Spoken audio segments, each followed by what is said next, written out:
What is the most memorable moment from your favorite story? Is it the climax from your favorite film?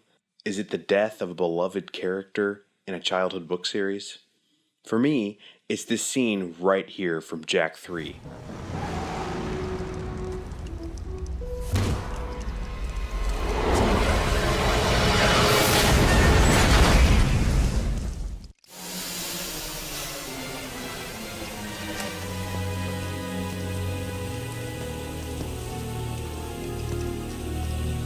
Camels! Not bad driving, kid. It was a good fight. And a good day to die. I'm very proud to have been by your side in the end. This world is not yet out of heroes. We did well together. Don't move, Al. Please, promise me one thing.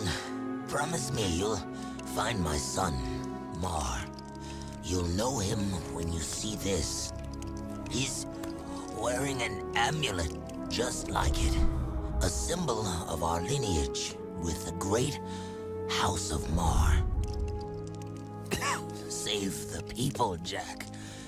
They need you.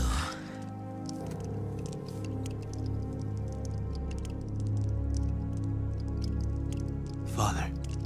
Yes, you were that child. I took you from Deimos, hoping to harness your eco powers for my experiments. Then I lost you to the underground. You seem upset. Did I tell you too late? You were the son of the great warrior Deimos. Oh, and he never knew. How delightful. Ah! Bigger! Thank you for opening the door to the precursors. Don't worry, I'll be back to put you out of your misery. After him, Jak! You're willing to go down there? Without a fuss this time. Yeah, well, don't get used to it. It's just that nobody hurts my best friend and lives to brag about it. Let's get him!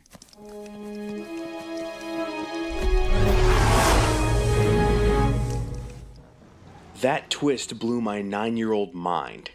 The character that had been my mentor for the entire game turned out to be the long-lost father of the character I had been playing for an entire trilogy of games. And the tragedy that he never found out that Jak had been his son all along. This moment alone convinced me that video games can tell powerful stories with the kind of build-up and impact unique to the medium. Hi, I'm Nick, and this is the evolution of video game storytelling. How have video games gone from their simple roots of yesteryear to the complex story-driven narrative experiences of today? To answer that, we have to go back to the start. The first video game with a narrative. 1981's Donkey Kong tells the story of Jumpman embarking on a quest to rescue his girlfriend, Pauline, from Donkey Kong. Throughout the course of the game, Jumpman overcomes the many obstacles Donkey Kong puts in his place and climbs higher and higher up the building. He very nearly rescues Pauline several times, only for her to be snatched away at the last second. However, Jumpman devises a plan to destroy the floor underneath Donkey Kong using his hammer. He does this, and Kong plummets to his defeat.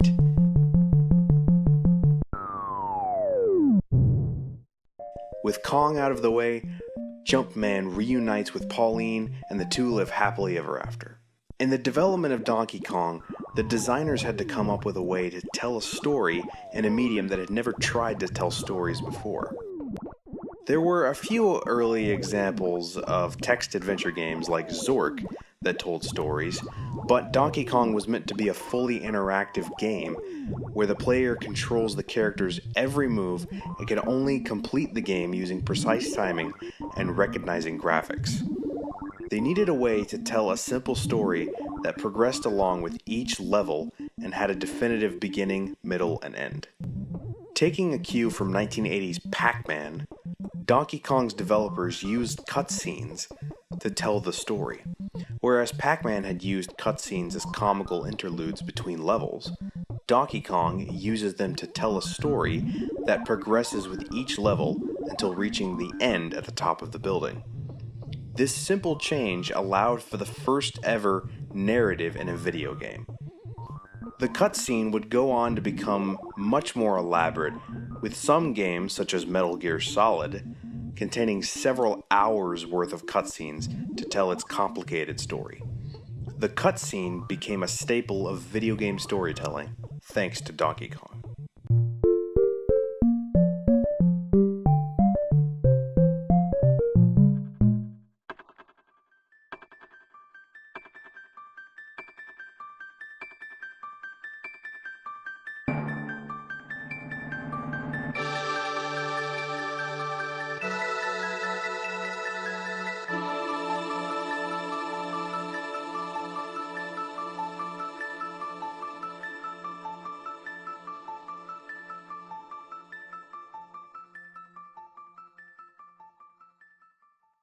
(1995's) Chrono Trigger tells the story of Chrono, Marle, and Lucca in their adventure through time to save themselves and eventually all of time. What Chrono Trigger did with its story and characters is nothing short of spectacular. I'm going to be discussing two aspects of this game: the multiple plot-related side quests that focus on character development, and the endings that change based on the player action and choice. The side quests in Chrono Trigger show things to the player that they wouldn't have known otherwise, and show the player that their actions can affect the game world and how the story plays out in multiple ways. For instance, Lucca's side quest involves the party entering the Sun Palace to acquire the Sunstone. To do this, the Son of Sun must be defeated. However, upon defeating Son of Sun, it turns into the Moonstone after losing its fire. Robo estimates that it will need to be left in the sun for 65 million years. The party goes to 65 million BC and leaves the stone, then returns to the future 2300 AD to find the stone missing. Through some clues, the party discovers the mayor of their town took the stone in the present, 1000 AD. Upon confronting him, the mayor, being a greedy man, refuses to admit he has taken the stone. So, the team decides to visit an ancestor of the mayor's, and by showing her generosity, change the personality of the mayor so that he will be a gracious man, and give them the lost Moonstone. Of course, it could be argued that this was beneficial overall because the mayor of their town is now a kind-hearted man. But, does that excuse the morality of completely changing the personality of the man? Furthermore, if they will do that once for an item needed, what is stopping them from changing others' personalities? These questions that are raised influence how the player perceives the rest of the game. The player might find themselves making a choice that could have drastic moral ramifications, and the game could react in unexpected ways. The multiple endings also illustrate how choices affect the game world. Early on in the story, the party encounters the character of Magus. The player has the option to kill him, let him die in a duel, or convince him to join the party. If the player decides to spare him, he will help in the rest of the game and final battle. Then he will depart in search of his sister. If the player chooses to kill Magus or let him die, then Magus' sister is seemingly lost forever in time.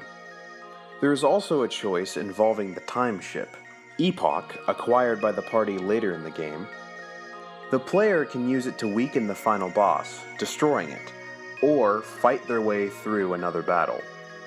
If the Epoch survives the final battle, then the game ends with Chrono's mother accidentally stepping into a portal and being lost in time.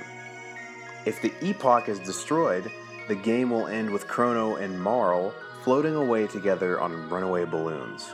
The choices the player makes determines whether or not Chrono's mother is lost and the party has to go on another journey, and if there is an implied relationship between Chrono and Marle.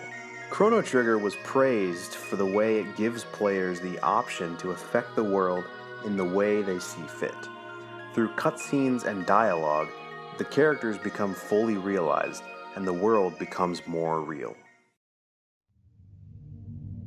Good morning, and welcome to the Black Mesa Transit System. This automated train is provided for the security and convenience of the Black Mesa Research Facility personnel. 1996's Half-Life tells the story of Dr. Gordon Freeman in his battle to save the Black Mesa Research Facility and the world from an alien invasion. What I want to focus on here is the immersive world style of storytelling that is present in this game. The game is daring in its attempt to tell a rather complex story with a silent protagonist and without the use of cutscenes, opting instead to tell the story through scripted sequences, never taking away control from the player.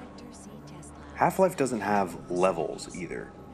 There are no definable endpoints for the various sections of the game, which are referred to as chapters. Each chapter has a short loading zone followed by the title appearing in the middle of the screen and nothing else. These features combine together to make an intensely immersive experience. You aren't playing as Gordon Freeman, you are Gordon Freeman. To illustrate this, take a look at the resonance cascade sequence near the beginning of the game. In another game, this entire sequence would take place in a cutscene with the player as an observer. In Half-Life, the player is thrust right into the action and takes part in what becomes the catalyst for the rest of the narrative. Notice the lack of a soundtrack, eliminating any element that would remind the player they are playing a video game. The player still has control the whole time.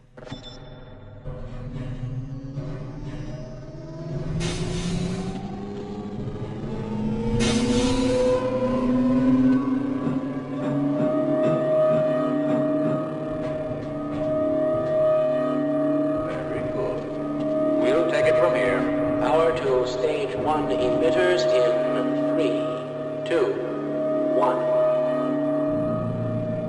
I'm seeing predictable phase arrays.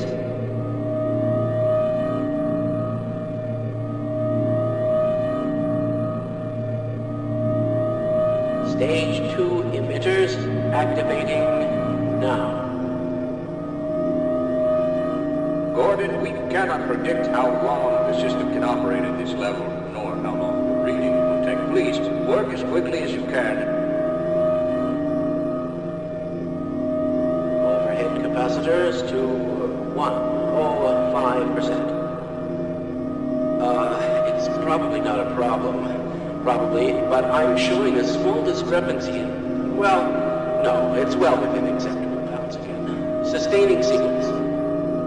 I've just been informed that the sample is ready, Fortin. It should be coming up to you any moment. Look to the delivery system for your specimen.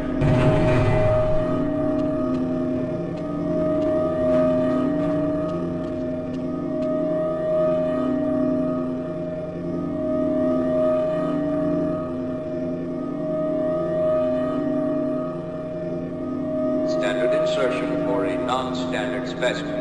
Go ahead, Gordon. Slot the carrier into the analysis port.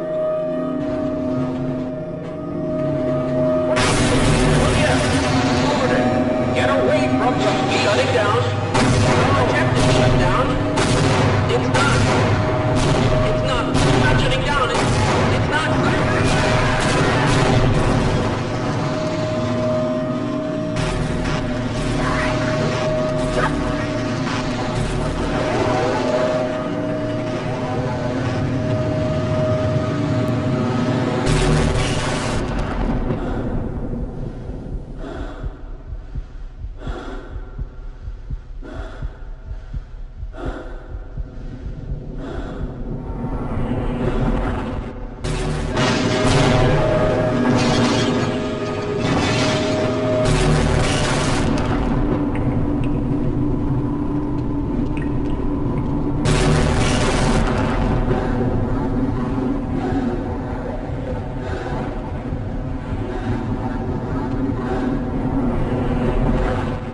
This is about 20 minutes into the game when the first-person shooting is just now starting.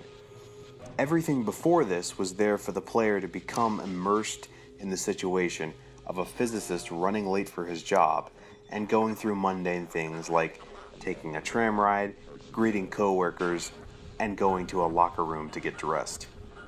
This makes the disaster scene hit harder after being lulled into a false sense of security by the opening of the game. The rest of the game plays out in a similar fashion. A lack of soundtrack in most areas, reaching safety, and then that safety being overrun by danger. This creates a natural story progression driven entirely by the player. By the time the player reaches the end of the game and finds themselves in the alien dimension, the player is totally invested in the hours-long journey they have been through. By the conclusion, the player is as weary as Gordon Freeman would be. Despite the science fiction genre, the story feels very natural and believable to the player because they are in a completely immersive situation and reacting to things in the way they would in real life. This reason, by far, is why Half-Life won Game of the Year in 1996 and is considered to be one of the greatest games of all time. Half-Life broke new ground in the way story progression is linked within the game world, but the character of Gordon Freeman is intentionally left blank. He never speaks and never reacts independently of the player to other characters or events. For a more character-driven game, inspired by Half-Life, there's Deus Ex.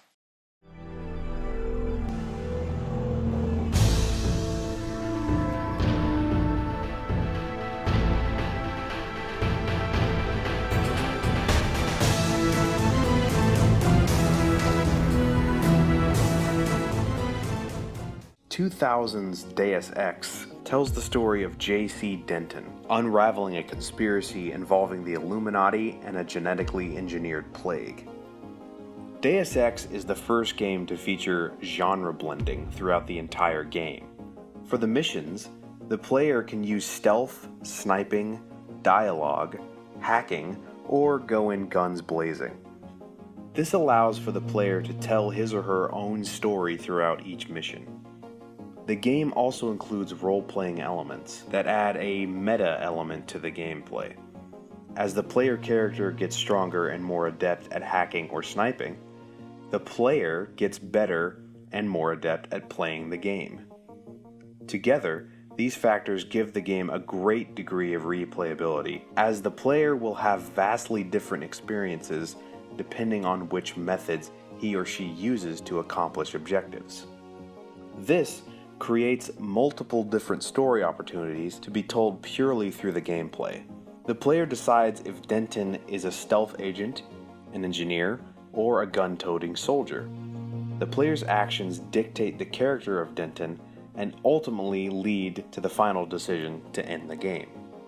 Deus Ex pushed forward the idea of telling stories through gameplay variety as opposed to just cutscenes and dialogue. For a game that combines all of the previously mentioned milestones, there is The Witcher 3 Wild Hunt. 2015's The Witcher 3 Wild Hunt tells the story of the Witcher Geralt in his quest to find his adopted daughter, Ciri. During his journey, he encounters the Bloody Baron, a man known far and wide as a cruel ruler.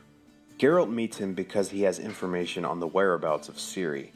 However, he refuses to tell Geralt the information unless he finds his daughter and wife first. It so happens my wife and daughter are missing as well. Geralt follows some clues left in her ransacked room and eventually finds his daughter in a nearby city of Oxenfurt. But upon speaking to her, she refuses to return with Geralt.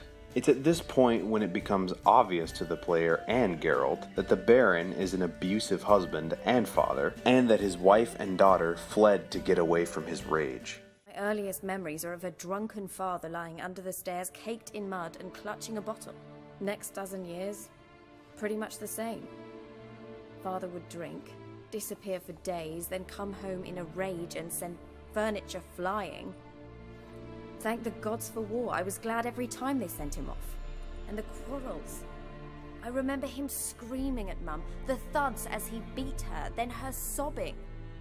I'd hide under my bed and long for silence. That's the long and short of it. Multiply by 19 and there you have my life. Finally, we'd had enough, Mum and me. He crossed the line and we fled. Geralt confronts him about this, and the Baron is shown to be remorseful for his actions and desires to rebuild his family. Geralt searches further for the missing wife and discovers that she had made a bargain with some local witches to cause her to have a miscarriage because she didn't want to have another child with the Baron. Geralt finds her enslaved to the witches in Crookback Bog and reports to the Baron her location. The Baron gives Geralt the information he has about Ciri and asks him to help free his wife. The two, along with some of the Baron's men, return to the bog to fight the witches. Geralt confronts the witches, and they say the only way they will release the Baron's wife is by killing an evil spirit that resides in the roots of a nearby tree. The player's choices from here determine how the story will conclude. Are you here to grant me death? Or is my freedom your wish? If the player kills the spirit, the curse on the Baron's wife is broken, but her mind is taken from her. Mother, it's me.